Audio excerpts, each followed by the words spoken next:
hypothetical viewers, and welcome back to Shining Force Sword of Hajya.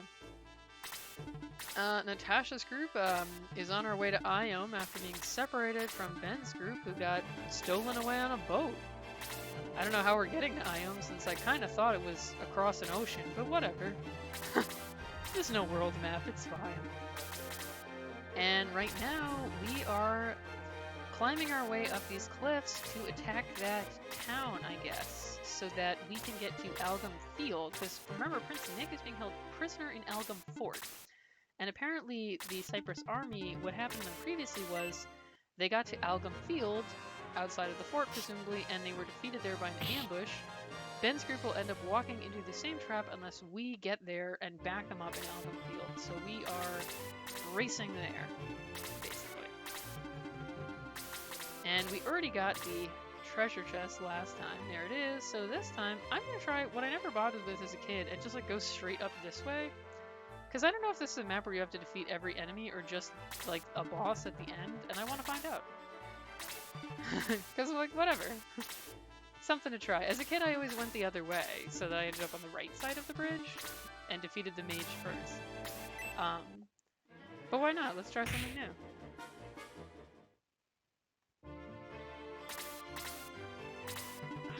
Love this song. The music in this game is really good. I'm just enjoying listening to it.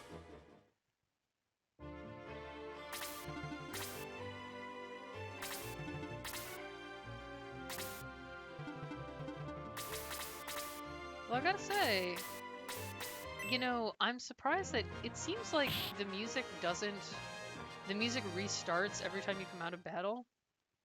Yeah, it does. Which, I feel like, maybe this is just something that more modern games do, and I've just gotten used to it and didn't realize it was only in modern games. But I feel like normally games, like, retain the place of the music and just start back where it was when you go back out of battle. Isn't that more typical? Maybe that's only in more modern games that I'm forgetting. Right, Randolph, start up this way. See how we do.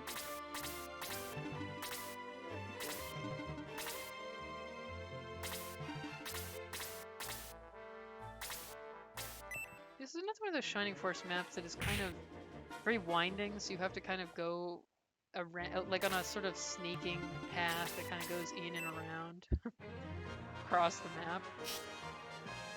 Get rid of these skeletons. Oh, nice little tortilla. I mean, it's nice to get some levels on this map, so we'll have not as many to go in future maps. Because it's chapter 3, the time has come to get everyone ready for promotion. And that is a task that takes some time.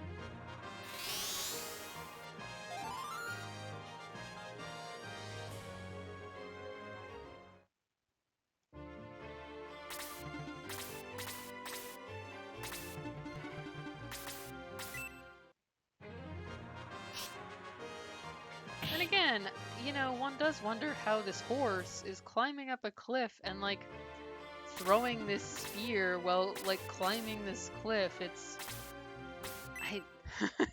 seems very impossible, but you know, we're not gonna question it. Suspension of disbelief. Maybe I never went up this way because it was annoying. I'm not sure. But I just wanted to try it because I never have before. Variety's the spice.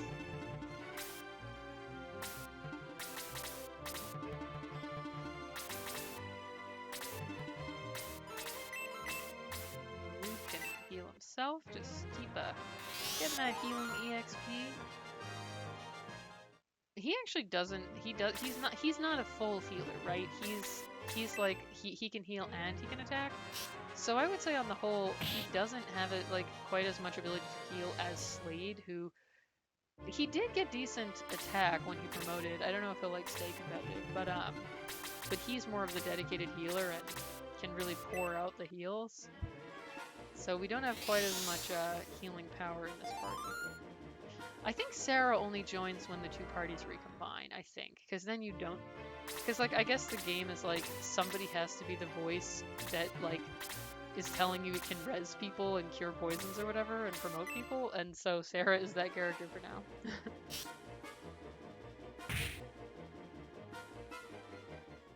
But, she will join later, and she is the healer who gets aura.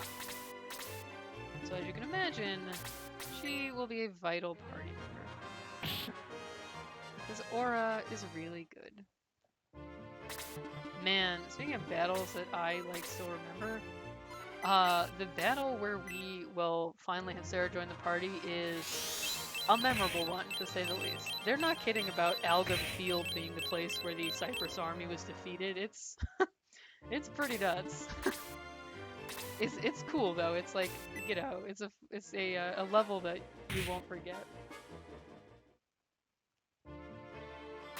It's yet another one of those Shining Force is a game where there's tons of lasers for some reason, sort of levels.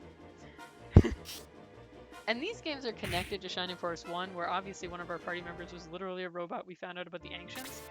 But as a kid, remember, I only played this game. I did not even know about the others in the series, and this game is not quite as heavy, and neither is the previous one, Shining Force Gaiden 1. They're not quite as heavy on the sci-fantasy elements, like the sci-fi stuff. Which really only came into the first game, like as we later on, as we like started learning about the ancient, you know, civilization or whatever.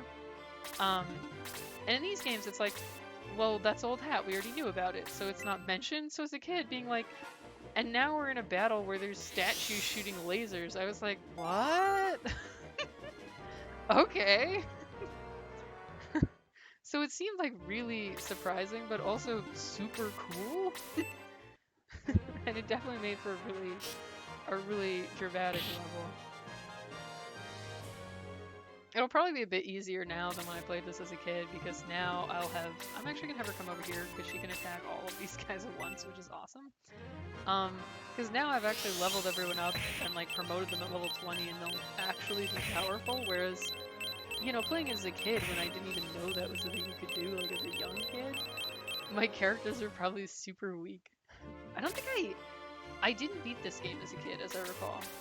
I only beat it later when I played it on the Virtual Console on the 3DS. So yeah, as a kid, I think it was one of those, like, I just put it down and forgot about it at some point. I don't know, as a kid, you know, your attention span is not as good, I guess. Whereas now as an adult, I'm far more willing to just obsessively play a game until I finally finish it.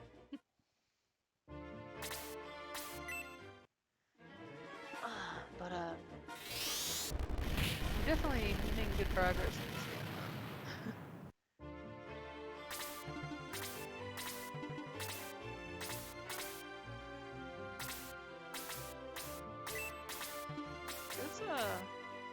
He can't go much more, man. He can just keep attacking this guy, whatever. He kept the bishop's MP occupied, at least, so he didn't heal the mage instead. Very good, Randolph.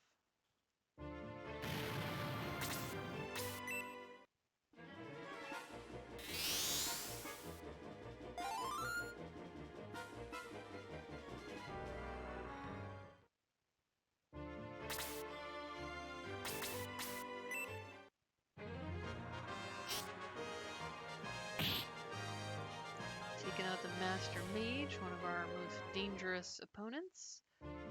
Excellent. And I'm gonna Natasha. Yeah, just keep attacking these guys. Why the hell not? I think the healer's like out of MP at this point. We've extracted all of the X we can from him. I can have Luke. Quick heal for Graham. Graham is a little fragile. His defenses are not very high, I don't think. Because he keeps getting super injured in every battle. Actually, let's have Dawn come over here and help. Just, you know, so we're kind of focus firing a little more. We don't just have tons of enemies attacking from every side. Oh, counterattack! Hopefully our healer will get a turn again soon. Uh-oh. This could be bad. This could be the end. Hopefully we'll get to heal. I'm gonna gonna attack the bishop, because if I attack the lizard man, the bishop will just attack her, and his turn is probably sooner.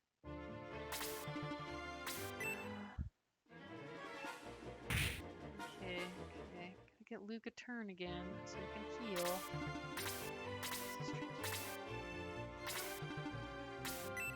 I think Natasha will be, yeah, she'll be okay. See, this is what I was thinking, that if I kill the lizard man, the bishop will get his turn faster than Luke, and then he would attack Dawn and defeat her.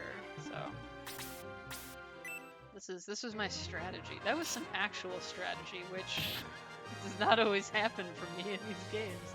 Sometimes I just rush ahead carelessly. But oh wow, I guess that lizard man was the boss? That's baffling. Okay, sure, whatever. That took 10 minutes. I literally could have just finished the episode in the other video. Anyway, this is a new friend we're gonna be making. The Iom soldiers have vanished. It's Rhode. Did you defeat all those soldiers? Yes, we're the ones. You've saved us. Our entire village would have been destroyed. We were hired to build Algam Fort, but that was our undoing. We were to be destroyed to keep the fort's weaknesses a secret. If that's true, please help us. Tell us the fort's weaknesses. I'm not sure if I should. We're the Cypress Army. We've come to destroy Iom. To accomplish this, we must attack the fort. In that case, I'd be glad to help. I've also a debt to repay to Iom. Allow me to join your group. Rhode the Gladiator has joined the Shining Force. Yeah, so this is kind of filling out our force so that it's a little more even with our other group. Rest yourselves in the village, then we'll depart. I wonder if Natasha is kind of having the main character syndrome where she doesn't say anything, because like Ben doesn't talk either, so it's like now that Natasha's a main character, she doesn't talk anymore. Once she's not the leader anymore, she can talk again. That's how it works. Let's see what our new friend has to say. To win on the battlefield, one must find their enemy's weaknesses. Okay, buddy, that's fine, I guess. Oh, that's right. So I guess maybe the cave isn't the next chapter. Maybe we're like breaking into this place, because we break into this place using Rhode's advice of like how to break in. Let's see what we got on sale.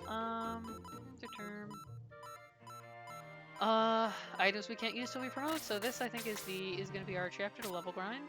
Let's go watch the cutscene so that way I can. Yes, it is this chapter where we sneak into the fort using Rhode's advice, where we sneak in from the top. The front of the fort is very strong, yet from above it's weak, which is why we climb down with a rope. If we attack from above, we can't lose. Quiet, someone is coming. Yeah, I remember this chapter well. I gotta say, this tile set looks really nice for it. On the Game Gear version, it obviously looked a lot more simplistic. Like all the doorways were basically just a black square with no like border or anything.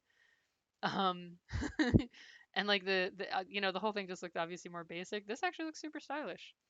Just between us, I think King Warder is inhumanly cruel. Well, he doesn't appear to be human, so I guess that's fair. Conquering countries just to make human sacrifices of their royalty to Iom?